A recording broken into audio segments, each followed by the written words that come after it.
The scream sliced through the rain-soaked alley, sharp enough to freeze Michael Reed in his tracks. He turned toward the sound, heart pounding beneath his coat. A woman's body lay twisted near a dumpster, her lifeless eyes reflecting the streetlight's flicker.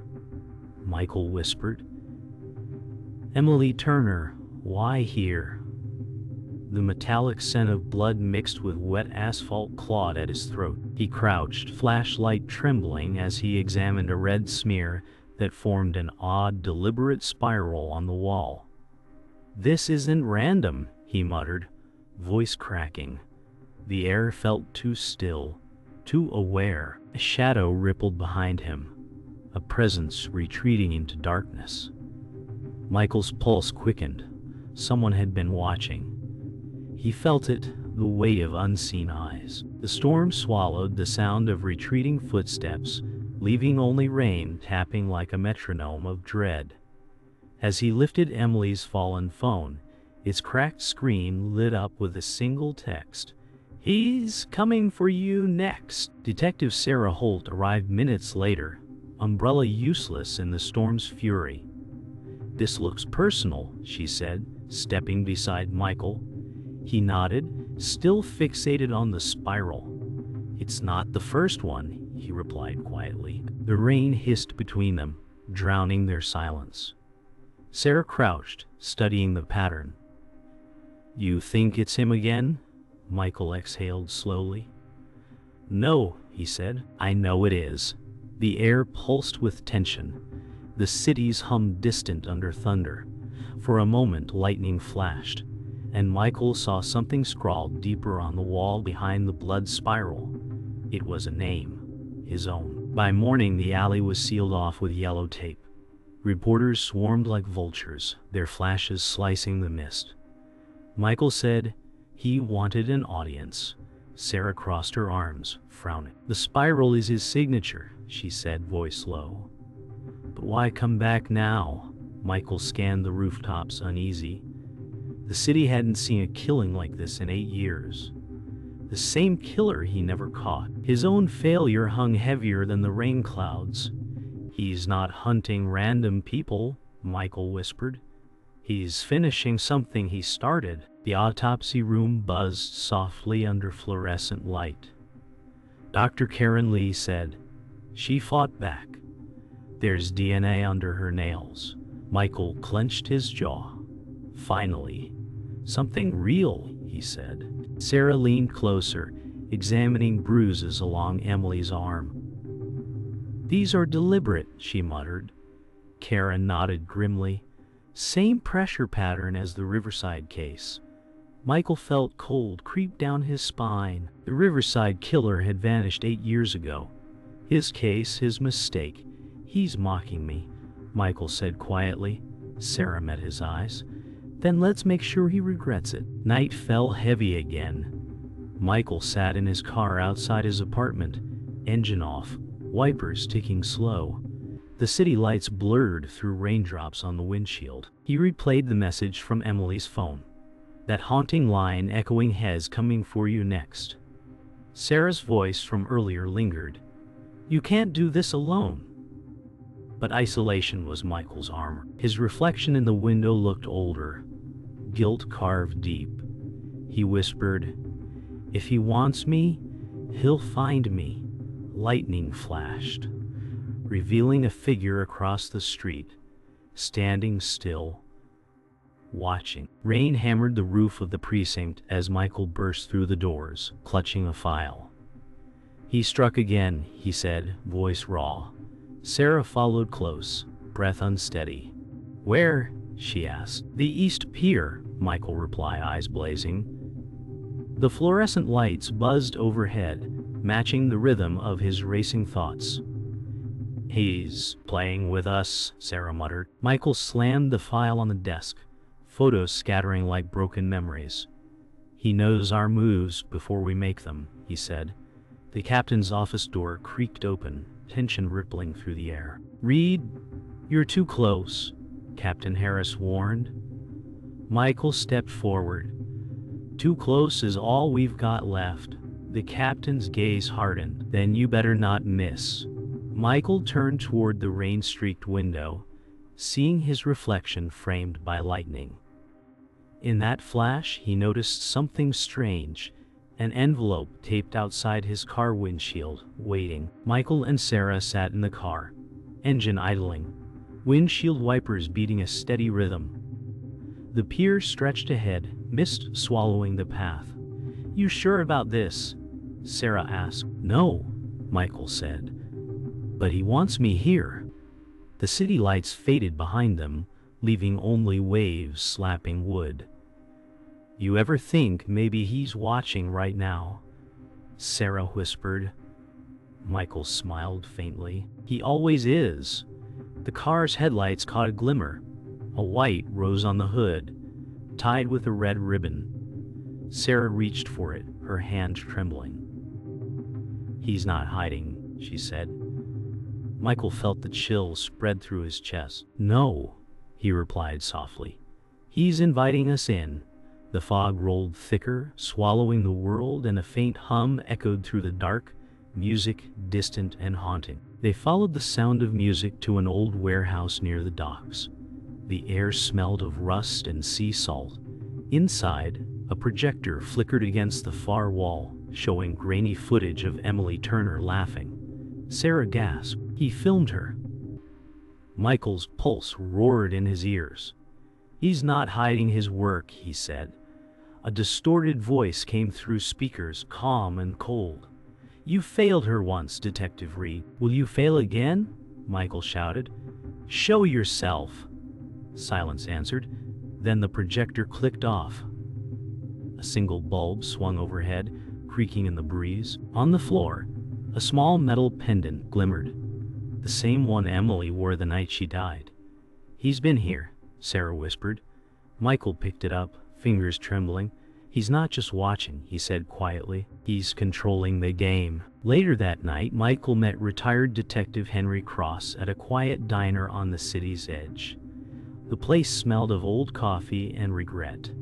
"You should have walked away, Michael," Henry said, voice gravelly. "He's always been one step ahead."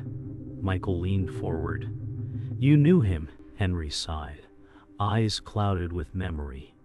"I knew his first victim," he replied. "A woman named Claire Jensen. My sister." Michael froze. "He took your sister?" Henry nodded slowly. "He likes to haunt those who chase him. He feeds on obsession." The words sank deep. "Then maybe I'm what he wants," Michael said. Henry shook his head. "No, Michael, you're what he's been creating." The diner's neon sign flickered red as Michael's phone buzzed. Unknown number, one message. "Hello again." Michael stood on the rooftop of his apartment building, wind howling around him. The city sprawled below, indifferent and endless. Sarah's voice echoed from the phone. "You can't take this alone." He clenched the railing. "It's not about me anymore," he said. The message from the killer replayed in his mind. "Hello again." He knew now this wasn't random.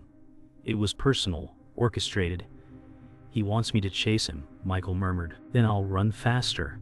He hung up, eyes locked on the distant skyline. Lightning flashed, illuminating a shape painted on the rooftop beside him, a fresh spiral in crimson. His jaw tightened. "Game on," he whispered, turning toward the stairwell, ready to hunt. Morning sunlight slipped through blinds in Michael's office, soft and quiet after nights of chaos. Papers lay scattered, but for once, silence felt safe. Sarah entered with coffee, her smile faint but warm. "You need sleep," she said. "Sleep's a luxury," Michael replied, rubbing his temples. She placed the cup down. "I checked the surveillance logs. Someone accessed the case files at 2 a.m. Michael frowned. "Wasn't me," Sarah hesitated. "The system shows your ID." The words lingered like smoke. Michael forced a grin. "Glitch, maybe." But her eyes flickered, something unsaid behind them. The silence turned dense, heavy with suspicion. The clock ticked too loud. "We're close," Sarah said softly. "Closer than you think." Michael nodded slowly, but unease crawled under his skin. For the first time, the room felt like a trap. They drove in silence, the city humming around them. The case had become their lifeline and their poison. "You still trust me?" Sarah asked quietly. Michael glanced at her, unsure. "Trust isn't the problem," he said. "Belief is." She laughed bitterly. "That's the same thing." The car rolled to a stop near the waterfront. The air smelled of metal and salt. "I'm scared we're chasing ghosts," she said, her voice cracking. Michael reached over, touching her hand briefly. "If it's ghosts, they're real enough to bleed." For a moment, their eyes met, something fragile forming. Then a shadow moved behind them in the rearview mirror. Sarah turned fast, but the street was empty. "You saw that, too," Michael whispered. Her silence said everything. The closeness they felt a second ago dissolved into doubt. Michael met Captain Harris later that day in the evidence room. Dust floated like ghosts in the dim light. "You think Sarah's clean?" Harris asked. "She's my partner," Michael said firmly. The captain sighed. "That's not what I asked."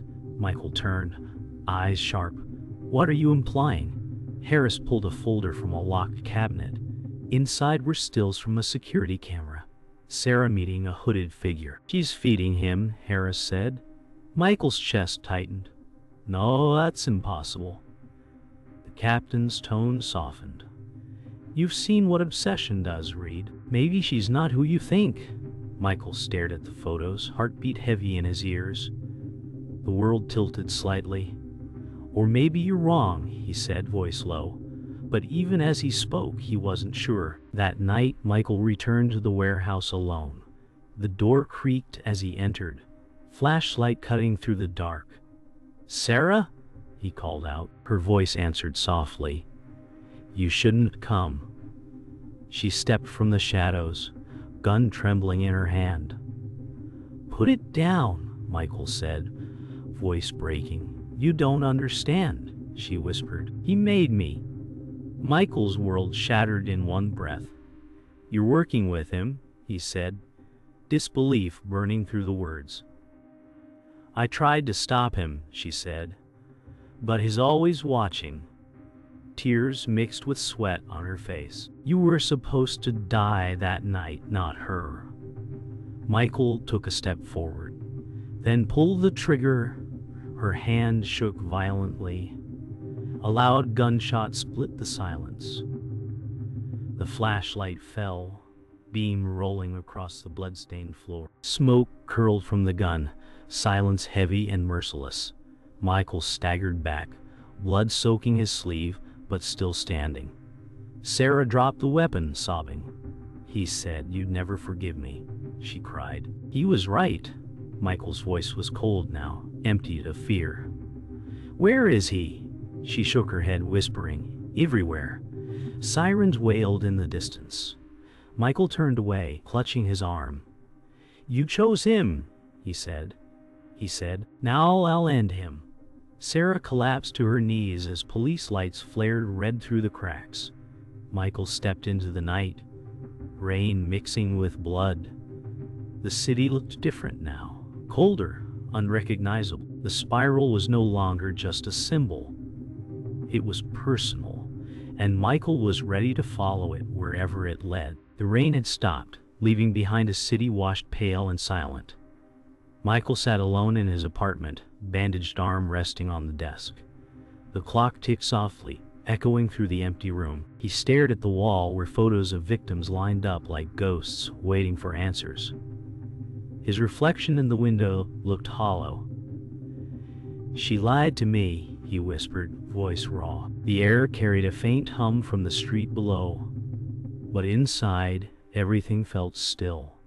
He replayed Sarah's words in his head. "He made me." The phrase gnawed at him. There was more than control behind her fear. There was design. Michael shuffled through old case notes, fingers trembling as he found a name buried deep in a forgotten file. Jonathan Cross. The surname, hit him like a blade. Henry Cross had never told him he had a son. Memory bled into the present like ink in water. Michael remembered a night 8 years ago. The Riverside case. The same spiral, the same fear. A teenage boy had watched from the crowd that night, silent and pale. He was there, Michael whispered now, his breath fogging the glass. In his mind, the flashback played like a film, Henry Cross crying beside a covered body. "My sister? My boy saw everything," Henry had said. Michael hadn't noticed then. But in that boy's eyes was something broken, something becoming. The faint sound of a piano from the street below pulled him back. It was the same tune from the warehouse recording. He turned to the phone recorder, pressed play, and heard a new voice layered under Emily's laughter. Male, calm and familiar. "Detective Reed," it said. "You were my first teacher." Michael met Henry at the pier as dawn broke, waves slapping wood in rhythmic defiance. "You said you wanted justice," Michael said. Henry's face hardened. "I wanted peace." Michael stepped closer. "You lied about your son." Henry's eyes lowered. "He disappeared after Claire's death. I thought he was gone." Michael shook his head. "Head's here. He's been here all along." The old man's silence said everything. "He blames me," Michael whispered. "For your sister, for the case, for everything." Henry's voice cracked. "He learned from you. The way you studied monsters. You became his mentor." The truth landed heavy, cruel.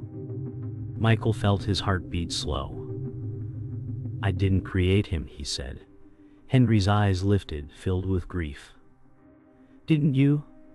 The wind carried away the words, leaving only the sound of gulls crying over the water. That night, Michael returned to the warehouse. The projector flickered to life on its own, showing grainy footage of him interrogating suspects from years ago. A voice echoed from the shadows. Calm, measured, familiar. "You taught me to watch, to wait, to see patterns others missed." Jonathan Cross stepped into the light, face half-shadowed. "I studied you, detective. I became you." Michael's throat tightened. "You killed them to prove you were smarter." Jonathan smiled faintly. "No, to prove you were wrong. You chased justice, I perfected." His tone was eerily calm. "The system failed us, so I fixed it," Michael whispered. "You murdered innocents." Jonathan tilted his head. Innocent, or guilty of wasting life? The flickering film lit their faces, mirror images divided by morality. "You didn't create me," Jonathan said softly. "You inspired me." Michael stood in the silence that followed Jonathan's words. The projector clicked off, leaving only the faint hum of the city outside. "So, this was the truth all along," he said softly. His voice trembled, not with fear but recognition. Jonathan had become the shadow of everything Michael once ignored. The cost of obsession. He lowered the gun. "I see you now," he said. "You're what happens when justice forgets mercy." Jonathan smiled faintly. "Then we're both guilty." The words lingered like smoke. Michael walked toward the exit, blood and dust blending beneath his boots. Outside, dawn broke, a thin line of light cutting through darkness. He didn't look back. Truth had taken everything, but it left him awake. For the first time, Michael knew what had to come next. The hunt wasn't over. It was personal now. The night was silent except for footsteps echoing through the empty train yard. Michael moved between rows of rusted cars, gun drawn, breath sharp in the cold air. Each step felt heavier, closer to the truth. A faint hum from overhead lights flickered across steel and shadow. "Show yourself," he called, voice low but steady. The answer was a whisper carried by wind.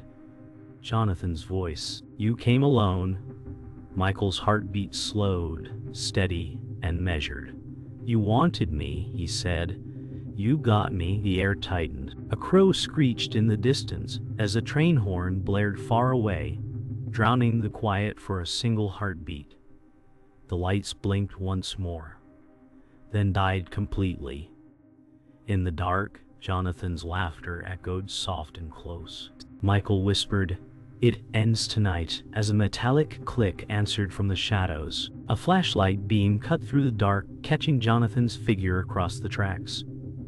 "You think this is justice?" Michael shouted. "This is balance," Jonathan replied. "They took lives. I took theirs." The gunfire began, loud, chaotic, flashing white through black. Metal sparked, echoes collided with thunder. "You became the monster you hunted," Michael yelled, ducking behind a car. "You made me," Jonathan said. The shots stopped for a moment. Silence burned hotter than the noise.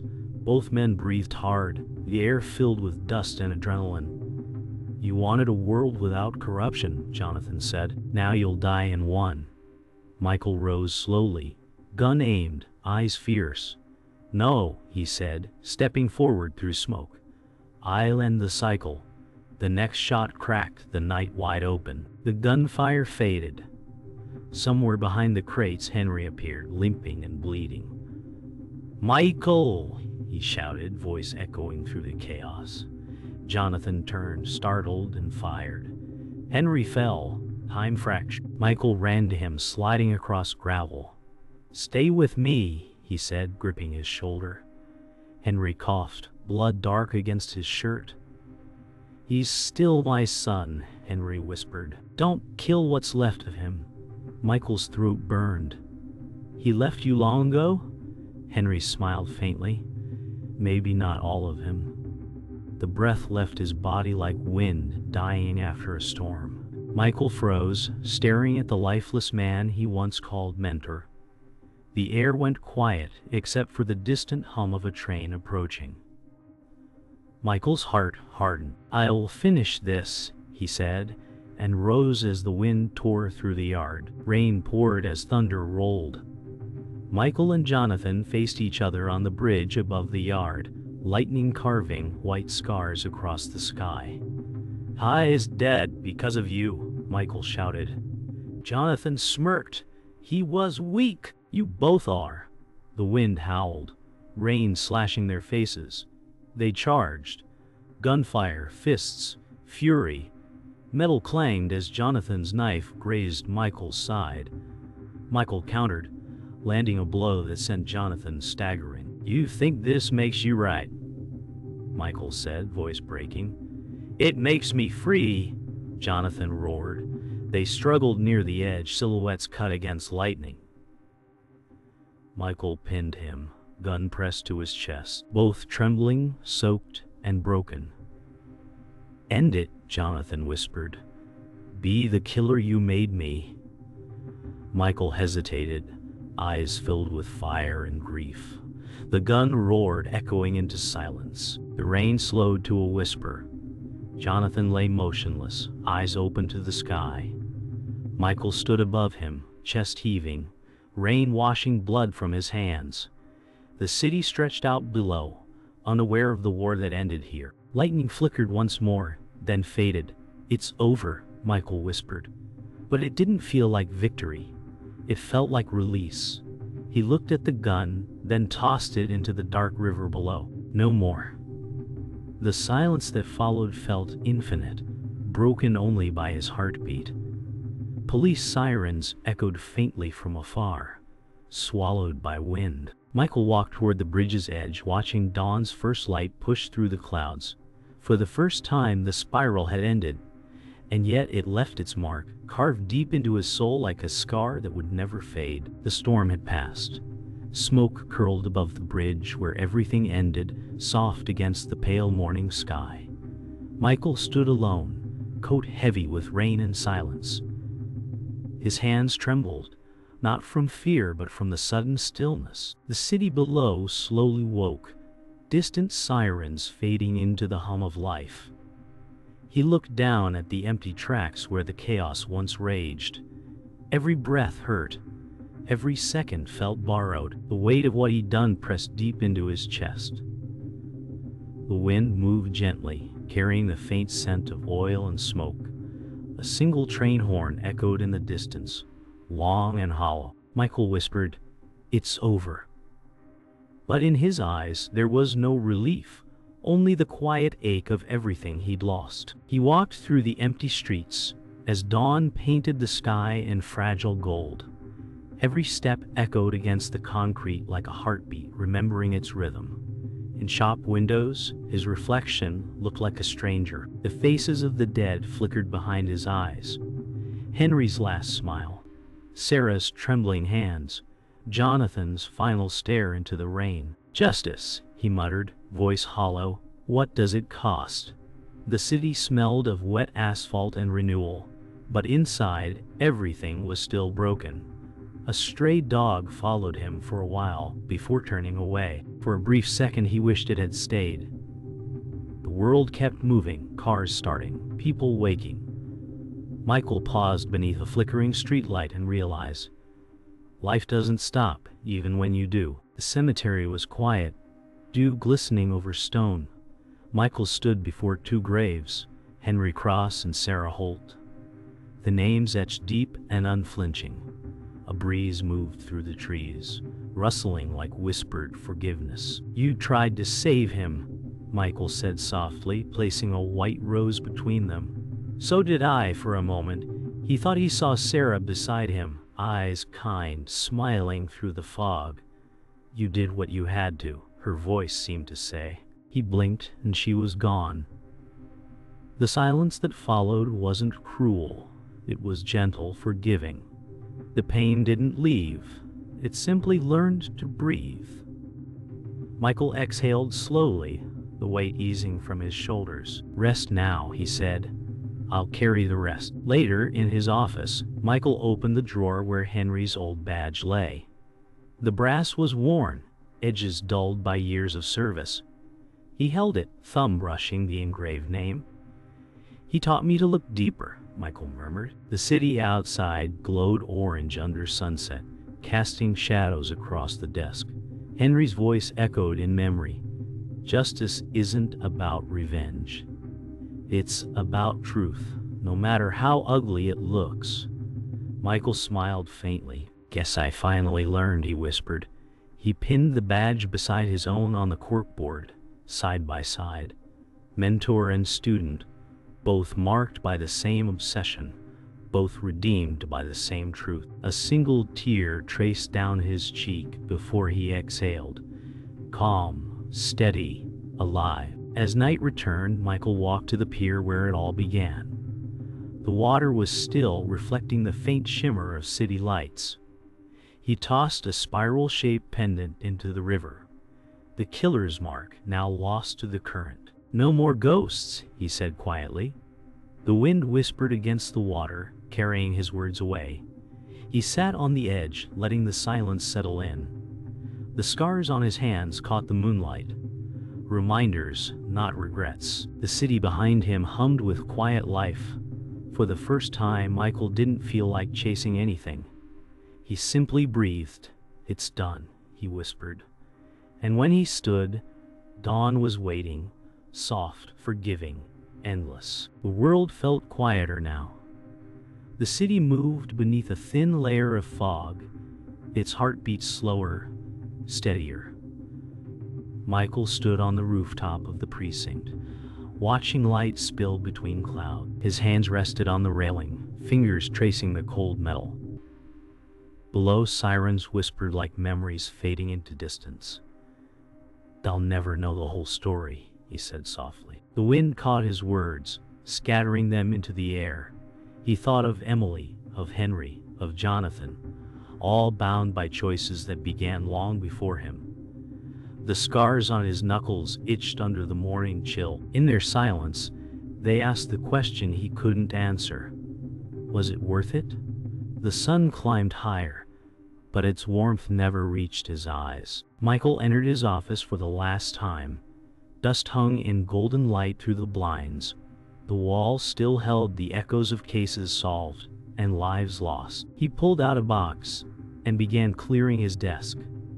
Files, photos, the badge Henry once gave him. He paused at a picture of Emily Turner, smiling, carefree. "You didn't deserve what happened," he whispered. He placed it carefully inside. Every movement felt deliberate, a quiet goodbye. When the drawer shut, it sounded final. He turned off the lamp, leaving the room in soft shadow. As he stepped through the door, his reflection disappeared from the glass behind him, like a man erasing himself from a story that had taken too much. The envelope waited on his desk at home, Henry's handwriting across it, faint and fading. Inside, a small note. "For when it's over," Michael unfolded it slowly. "Michael," it read, "we don't stop monsters by becoming them. We stop them by remembering we're still human." His throat tightened.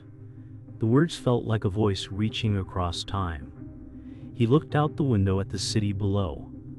Alive, indifferent. The sounds of traffic and laughter drifted faintly upward. He folded the note, tucked it into his pocket, and smiled for the first time in months. The lesson wasn't justice or vengeance. It was mercy. The one thing he'd nearly forgotten. Days passed. The city healed in quiet ways. News reports moved on. People forgot, but the streets still carried ghosts only Michael could feel. At a cafe near the station, a young detective reviewed files, eager and restless. A version of Michael long gone. The waitress poured his coffee, smiling kindly. Outside, children laughed in the park, their voices rising with the wind.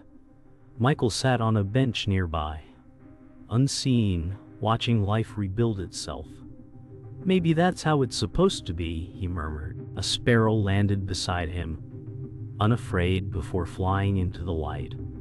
The world didn't need his pain anymore. It needed peace. Night fell again. The streets glowed with distant neon, reflections trembling across puddles. Michael walked alone, the river beside him whispering against stone. He stopped at the same bridge, where it all began and ended. The moonlight painted silver trails across the water. He took one long breath and whispered, "The truth doesn't set you free. It changes you." A pause. The current carried his voice away. For the first time, he didn't feel the need to chase or fight it. He just let it go. The camera would hold on his face, calm, scarred, and human, before fading into the night. And when the screen turned black, his voice would echo softly, "Truth must never be owned."